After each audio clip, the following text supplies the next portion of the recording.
ഈ പടം കണ്ടതിന് ശേഷം ഉറങ്ങണ സമയത്ത് പ്രാർത്ഥിച്ച് കിടന്നുറങ്ങിക്കോ.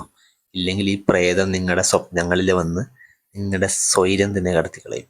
നിങ്ങളുടെ സ്വപ്നവും പോവും, നിങ്ങളുടെ ഉറക്കവും പോവും, നിങ്ങളുടെ മനസ്സമാധാനവും പോവും, എല്ലാം പോവും. കാരണം ഇത്രയും ഡിസ്റ്റർബിങ് ആയിട്ടുള്ള പടം ഈ ഒരു 5 വർഷത്തിൻ്റെ ഇടവേളയിൽ ഞാൻ കണ്ടിട്ടില്ല. അത്രയും ഡിസ്റ്റർബിങ് ആയിട്ടുള്ള, വളരെ ബ്രൂട്ടലായിട്ടുള്ള, വളരെ സ്കേറി ആയിട്ടുള്ള, വളരെ terrifying and also very very bloody, വളരെ ചോരക്കളിയാണ് ഫുള്ളും. അങ്ങനത്തെ ഒരു പടമാണ് ഈവിൽ ഡെഡ് ബേൺ. അതിൻ്റെ റിവ്യൂ ആയിട്ടാണ് ഞാൻ വന്നിരിക്കുന്നത്. എൻ്റെ യൂട്യൂബ് ചാനലിലേക്ക് സ്വാഗതം. So Evil Dead Burn, spoiler ഒന്നും പറയുന്നില്ല. ഒരു കുടുംബം ഒരു പൈശാചിക വളയത്തിൽ പെട്ടിരിക്കുകയാണ്. അവരെ രക്ഷിക്കാൻ ആർക്കും ആവില്ല, അവർക്ക് തന്നെ പറ്റുള്ളൂ. അതിൽ കെട്ടിക്കൊണ്ട് വന്ന ഒരു പെണ്ണ് ആണ് കൂടുതൽ കഷ്ടപ്പെടുന്നത്. ആ പെണ്ണിൻ്റെ ഒരു പോരാട്ടവും അതിൽ നിന്ന് മാറാൻ വേണ്ടി, അതിൽ നിന്ന് രക്ഷപ്പെടാൻ വേണ്ടിയുള്ള ഒരു ഇതൊക്കെയാണ് പടം ബേസിക്കലി പറയുന്നത്. ഈ ഫ്രാഞ്ചൈസിലെ എല്ലാ പടങ്ങളും വളരെ ഹിറ്റാണ്. സോ ഈ ഒരു ഫ്രാഞ്ചൈസിന്റെ ഫാൻ ആണെങ്കിൽ ഡെഫിനറ്റ്ലി പറയാതെ തന്നെ ഇത് കാണേണ്ടി വരും. ഓബ്വിയസ്ലി എല്ലാവരും കാണും. ബട്ട് ഇതൊരു പുതിയ ഇതായിട്ട് കാണണമെങ്കിൽ, ഞാൻ ഇതിനു മുമ്പ് ഈവിൾ ഡെഡിൻ്റെ ഒരു പടം കണ്ടിട്ടുണ്ട്. ബട്ട് എനിക്ക് ഇതായിട്ട് ബന്ധമുണ്ടോ എന്ന് എനിക്ക് അറിയില്ലായിരുന്നു. ബന്ധം അങ്ങനെയൊന്നുമില്ല. ബട്ട് സ്റ്റിൽ ഈ ഒരു പടം ഈവിൾ ഡെഡ് ബേൺ കാണാൻ വേറെ പടങ്ങളൊന്നും കാണേണ്ട ആവശ്യമില്ല. Just go watch Evil Dead Burn if you are a fan of slasher, ചോരക്കളി, പൈശാചികമായിട്ടുള്ള ബ്ലഡി, ആൾക്കാരെ കൊല്ലുന്നത്, അതൊക്കെ ഒരു എൻ്റർടൈൻമെൻ്റ് ആയിട്ട് എന്തെങ്കിലും തോന്നുന്നുണ്ടെങ്കിൽ ഡെഫിനറ്റ്ലി ഈ പടം ഇഷ്ടപ്പെടും. അല്ലെങ്കിൽ ഈ പടം വളരെ ഒരു very difficult to watch. Like കണ്ടുകൊണ്ടിരിക്കുമ്പോൾ തന്നെ ഇങ്ങനെ എന്താണിത് മാതിരി ആൾക്കാരെ ഒരു കൊന്നിട്ടും, ലൈക്ക് പൈശാചികമായി കയറിയത് കാരണം ചാകൂലല്ല, ഇങ്ങനെ കുത്തി ഇങ്ങനെ കാണിച്ച് ഇങ്ങനെയൊക്കെ. ഇത് 80+ വീഡിയോ ഉണ്ടാ, ഞാനിത് മാർക്ക് ചെയ്യണം 80+ വീഡിയോ. ഇങ്ങനെ ഇങ്ങനെ ഒളിച്ചെടുത്തിട്ട് ഇങ്ങനെ എടുക്കുന്ന സീനൊക്കെ ഉണ്ട്.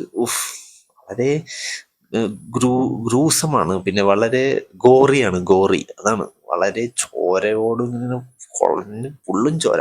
അപ്പൊ ഇതൊക്കെ കണ്ടിട്ട് ഭയങ്കര അറപ്പ് തോന്നും. അറപ്പ് തന്നെ കുറെ കാര്യങ്ങളൊക്കെ ഉണ്ട്. ടോട്ടലി ഡിസ്കസ്റ്റിംഗ് ആയിട്ടുള്ള ഒരു ഫിലിം അല്ല. ലൈക്ക് വളരെ ക്വാളിറ്റിയൊക്കെ ഉള്ള, ഡയറക്ഷനൊക്കെ നന്നായിട്ട് ക്രിയേറ്റീവായിട്ട് ചെയ്യുന്ന ഒരു പടമാണ്. ബട്ട് വളരെ ബ്രൂട്ടലായിട്ടുള്ള കാര്യങ്ങളാണ് ചെയ്തു വെച്ചേക്കുന്നത്. ഇത് കണ്ടുകൊണ്ടിരിക്കാൻ ഒരു ഫുഡ് കഴിച്ചിട്ടൊന്നും കാണാനൊന്നും പറ്റൂല. ഫുഡ് കഴിക്കുന്ന കാര്യം ആലോചിക്കേ വേണ്ട. ഈ പടം കണ്ടു കഴിഞ്ഞിട്ട് വേണം ഫുഡ് കഴിക്കാൻ പറ്റൂല. പക്ഷെ പടം കാണുന്നതിന് മുമ്പ് തന്നെ ഫുഡ് കഴിച്ചു വെച്ചു, ഇല്ലെങ്കിൽ പിന്നെ കഴിക്കാൻ പറ്റുമെന്ന് വരില്ല. അത്രയും സീനാണ് ഈ പടത്തിന്റെ ഒരു ബ്രൂസം, ഇതിന്റെ ബ്രൂട്ടൽ വയലൻസ് വളരെ ഏറെ അതിസഹനീയമാണ്. And like really really bloody and ശരിക്കും പേടിയാവും. വളരെ പേടിയാവുന്ന ഒരു സംഭവമാണ്. വളരെ സ്കേറി ആയിട്ട് അവർ കാണിക്കുന്നുണ്ട്, അത് ഫീൽ ചെയ്യുന്നുണ്ട്. ബട്ട് കൂടുതൽ പൈശാചികമായ ഫീലിങ്സ് ആണ് ഈ പടം കാണുമ്പോൾ വരുന്നത്. So it's not a comfortable watch. വളരെ അൺകംഫർട്ടബിൾ ആയിട്ടുള്ള ഒരു വാച്ചായിരുന്നു. ബട്ട് അതാണ് അവരുടെ ഇന്റൻഷൻ. അപ്പൊ ആ ഒരു ഇന്റൻഷൻ അത് സക്സസ്ഫുൾ ആയിട്ട് വന്നിട്ടുണ്ട്. അവരെന്താണ് ഉദ്ദേശിച്ചതെന്നുള്ളതൊക്കെ എല്ലാം ട്രാൻസ്ലേറ്റ് ചെയ്ത് വന്നിട്ടുണ്ട്. വളരെ വളരെ വളരെ വളരെ വളരെ വളരെ ശോകമായിരുന്നു.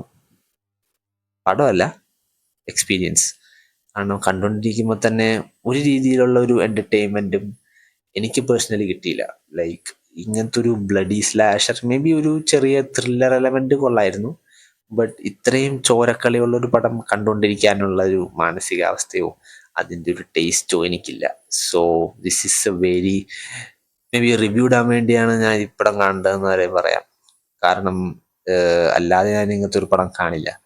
It's a very very not my type of movie. So yeah, that is my review. So if you like ഇങ്ങനത്തെ പടങ്ങൾ ഇഷ്ടമാണെങ്കിൽ ഡെഫിനറ്റ്ലി പോയി കാണുക. But I don't like this kind of film. And yeah, that is my review. Thank you for watching. Bye.